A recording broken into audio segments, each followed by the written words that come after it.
Bitcoin has no CEO, no board, no patch Tuesday. Every node must agree on the rules at every moment.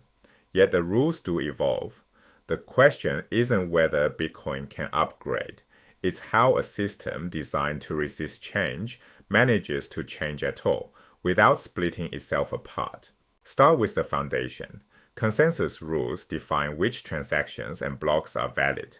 Every full node enforces these rules independently and in lockstep. Brief accidental forks happen all the time.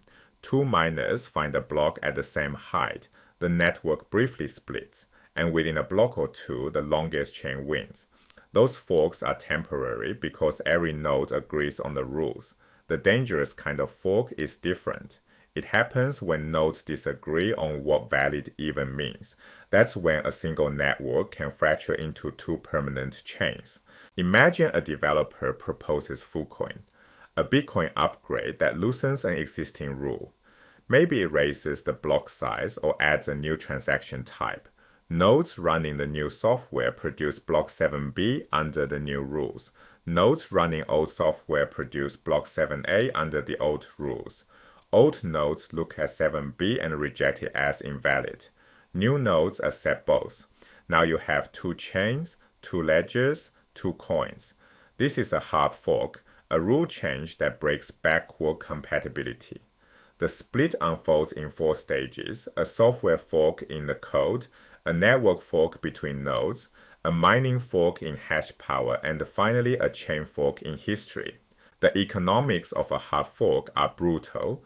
Suppose 80% of the hash power follows the new rules, and the 20% stays on the old chain. Bitcoin targets 10-minute blocks based on the previous difficulty, which assumed the full hash power was present. So on the majority chain, blocks now arrive every 10 divided by 0.8, which is 12.5 minutes, painful but tolerable. The minority chain, with only 1/5 of the original hash power, sees blocks every 10 divided by 0.2, which is 50 minutes. Now here is the trap. Difficulty only retargets every 2016 blocks.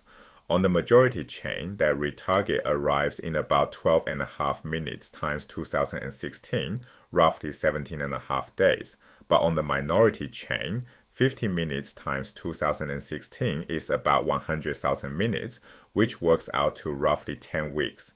10 weeks of crawling confirmations, frozen wallets, and economic chaos.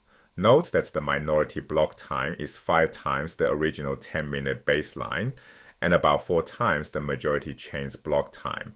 This is why hard forks are scary. The minority suffers enormously. If hard forks are so painful, is there a way to upgrade without splitting at all? Yes, the soft fork. The trick is an elegant asymmetry. Instead of loosening the rules, you tighten them. If the new rules are a strict subset of the old rules, every block valid under the new rules is also valid under the old rules. Old nodes keep accepting new blocks. They don't even know an upgrade happened. The network stays unified. Soft forks can only constrain validity, never expand it. The moment a new block violates an old rule, you've accidentally hard forked. The cleanest example is BIP65. Bitcoin script has reserved no opcodes, instructions that do nothing. BIP65 took NOP2 and gave it new meaning. OP check lock time verify. A new node sees this opcode and enforces a time lock. The transaction is invalid until a specified block height. An old node sees the same opcode and does nothing, as it always has. Both nodes accept the block as valid. The script's meaning has been narrowed, not broadened. But this elegance comes with costs. Old nodes are validation blind to the new rule.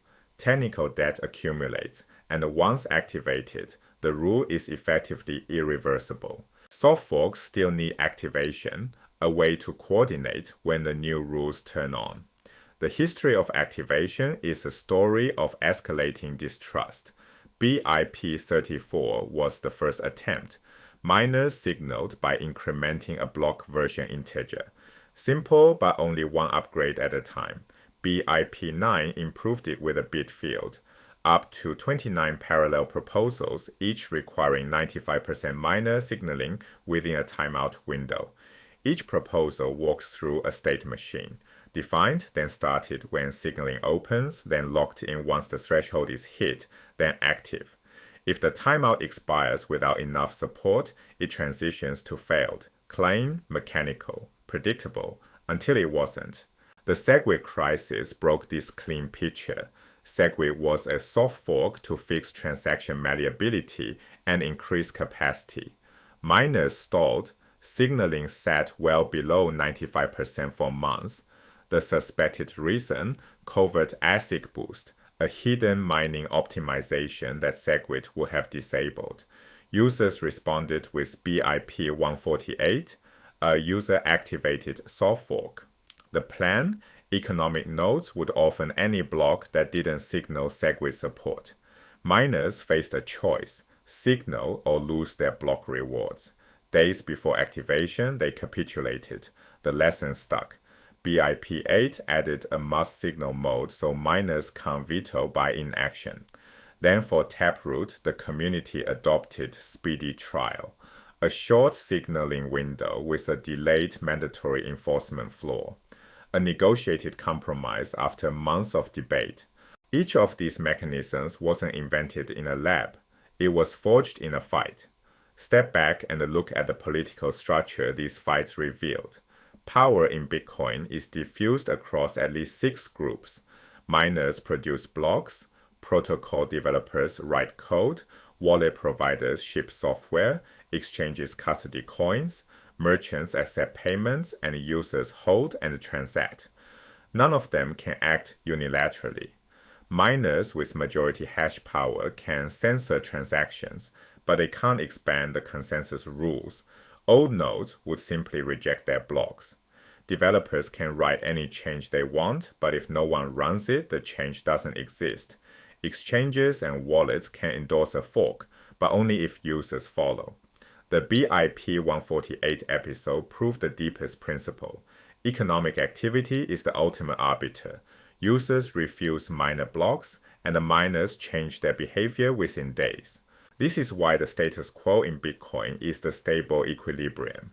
Changing the rules requires near unanimity across groups with different incentives, different timelines, and no shared chain of command. From the outside, this looks like a weakness. Slow, contentious, sometimes paralytic.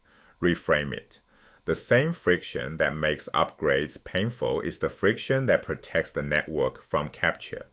A government can't quietly mandate a rule change. A corporation can't push through a self-serving feature. A majority of miners can't seize the protocol. Even a charismatic developer can't ship a controversial change without convincing everyone else to run the code. Trust in Bitcoin isn't built on the ability of someone competent to fix things. It's built on the inability of anyone, competent or not, well-intentioned or not, to change the rules carelessly. Hard forks and soft forks aren't just technical categories. They're the 2 doors through which change must pass, and both doors are deliberately heavy. The friction is the feature. That's what makes the rules worth trusting in the first place.